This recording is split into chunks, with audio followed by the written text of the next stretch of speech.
Yang saya terharu adalah akhirnya Kiki mendapatkan dan bisa tahu asal-usulnya, bisa mengetahui dengan jelas dan terang benderang siapa ayah biologis.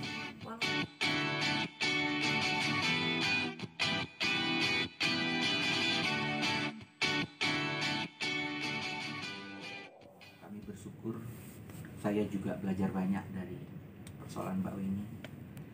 Saya juga sempat merasakan dibully oleh para netizen, khususnya yang ngefans sama Rizky. Ya, fans garis kerasnya mereka lah. Terima kasih. Dan saya tetap komitmen pada perjuangan saya terhadap anak. Yang mana sebenarnya persoalan Bu Weni ini membuka tabir banyak sekali. Karena Bu Weni ini bisa mengangkat persoalan ini sampai pada wilayah media sehingga bisa terekspos sedemikian rupa. Tapi apa yang dilakukan Bu Weni ini yang saya rasakan secara pribadi memberikan semangat kepada mereka-mereka yang tidak mampu tapi mempunyai persoalan yang sama. Jadi artinya sebenarnya di belakang persoalan Bu Weni ini saya juga menangani beberapa kasus yang sama yang mereka tahunya dari kasusnya Bu Weni, memberikan pesan saya secara pribadi dan meminta bantuan. Apakah itu saya hanya memberikan jalan, dia menjalankan sendiri, atau saya juga ikut membantu juga banyak. Jadi ya, kemenangan ini terasa sangat indah, khususnya buat Kiki. Mungkin hanya itu hadiah kecil yang bisa saya berikan selama 2 tahun ini ya Bu Weni. Jadi saya juga mendoakan semoga Bu Weni ke depan tidak salah jalan lagi ya. Ya, semoga apa yang kedua orang tuanya lakukan kesalahan tidak diulang oleh Kiki untuk ke depan. Dan pesan saya, kalau kan pasti teman-teman pesannya bahwa ini buat Rizky apa gitu kan, ya semoga bisa menerima dengan baik ya kedua belah pihak. Putusan MA ini dapat diterima dengan baik, dapat dilaksanakan dan dipatuhi dengan sebaik-baiknya oleh pihak Rizky. Dan Rizky memang harus patuh terhadap putusan pengadilan ya, dan berlaku selayaknya seorang ayah terhadap Kiki atas putusan ini. Yang saya terharu adalah akhirnya Kiki mendapatkan dan bisa tahu asal-usulnya, bisa mengetahui dengan jelas dan terang benderang siapa ayah biologisnya, walaupun jalannya berliku. Memang seperti kata Bang Rusti ya, satu kebenaran itu akan panjang dan akan berliku jalan dan penuh pengorbanan, tapi indah pada akhirnya ya, alhamdulillah. Oke, Kak Weni dan Bang Rusdi ini setelah putusan MA keluar gitu, menolak kasasi dari pihak Rizky gitu. Adakah dari pihak Rizky atau pihak Mas R ini menghubungi Mbak Weni gitu untuk mungkin membahas masalah ini gitu? Ya, saya jawab ya. Monggo Pak.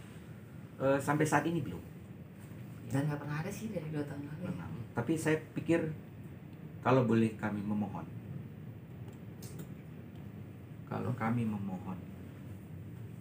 tolong gunakan cara yang lain untuk kali ini. Tidak usah menggunakan cara-cara yang sebelumnya. Apa cara sebelumnya? Melakukan komunikasi secara frontal. Ya, terus mengajak perdebatan, melarikan persoalan kepada sesuatu hal yang lain. Sekarang inilah waktunya kita harus satu suara, satu sikap untuk anak kecil yang membutuhkan semuanya dari orang yang dewasa ini, khususnya orang tuanya, bahwa ya kali ini kita harus sepakat untuk tidak sepakat. Ya. Kenapa? Karena sini sudah ada putusan.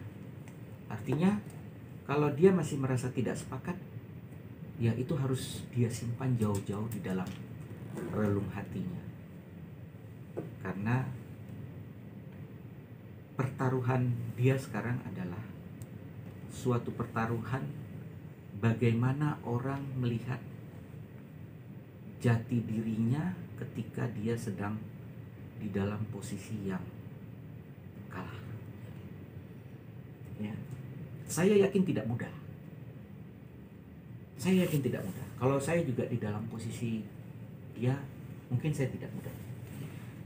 Namun satu hal, bahwa ini adalah suatu kenyataan baru yang harus dia terima. Seandainya Bang, saya mewakili teman-teman lah, seandainya dia melakukan langkah lagi, Ya. langkah apa yang dia bisa lakukan? Ya itu yang saya bilang tadi ya Bu, langkah yang bisa dia lakukan di mata publik akan melihat bahwa dia cuma ngeles. Oke. Tapi secara SOP-nya kan dia bisa melakukan PK ya Bang, betul nggak? PK itu Saya kan wakilin ya. PK, betul. PK itu tidak menghalangi eksekusi. Oh jadi langkah dari pihak kita selanjutnya adalah eksekusi gitu ya Bang ya? Eksekusi. Walaupun eksekusi yang dinyatakan di dalam amar itu kan deklaratoir, menyatakan. Tapi karena sudah inkrah, mempunyai implikasi hukum yang di depan itu bisa menjebak dia di dalam suatu persoalan baru. Contohnya, Eksekusinya itu eksekusi yang sesuai amar itu apa tuh Bang? Ya bentuknya seperti apa Bang? artinya konsekuensi daripada bahwa ini sudah dinyatakan sebagai anak biologis, maka mau tidak mau, suka tidak suka, yang saya katakan tadi sebagai suatu kenyataan yang harus dia terima, bahwa dia sudah terikat pada satu hubungan hukum anak biologis. Karena itu yang dinyatakan. Ketika anaknya biologis ini sudah bisa dipastikan, maka akan membentuk suatu fakta baru yang tidak bisa diingkari lagi, bahwa ini adalah anak dari Rizky. Dia nggak bisa lagi ngomong ini bukan anakku, Tidak mengakui saya benar. harus tes DNA dulu, sudah lewat. Ya. Dan implikasi hukum baru adalah dia harus tanggung jawab. Ya. Ya. Konsekuensi apabila dia lebih berani lagi menghindari itu, maka proses pidana akan ada di hadapan dia. Apa? Macam-macam. Bisa nanti muncul penelantaran anak. Bisa juga laporan polisi yang kemarin SP3-nya dibuka kembali. Karena ini sudah ada bukti baru kan. Kalau kemarin kan terhambatnya karena masih berdebat betul nggak ini anaknya dia. Gitu kan. Tapi kan kita sudah selesai. Kita harus melihat. Saya harus sampaikan ke masyarakat agar jangan terpancing pada suatu konflik baru, bahwa perkara yang terjadi antara klien saya Bu Weni dengan Rizky, yang dimulai dari PN Tangerang, Pengadilan Tinggi Banten, dan putusan kasasi kemarin sudah selesai. Apa langkah selanjutnya? Baca putusan, patuhi, jalankan. Bang. Putusannya itu apa aja? Maksudnya yang harus dijalankan sama si Rizky ini apa aja dalam putusan itu selain pengakuan? Ya, Selain pengakuan, mengakui, tanggung Ya. jawab gitu selain Bang. apa aja? Teman-teman maaf, mohon izin saya pamit, saya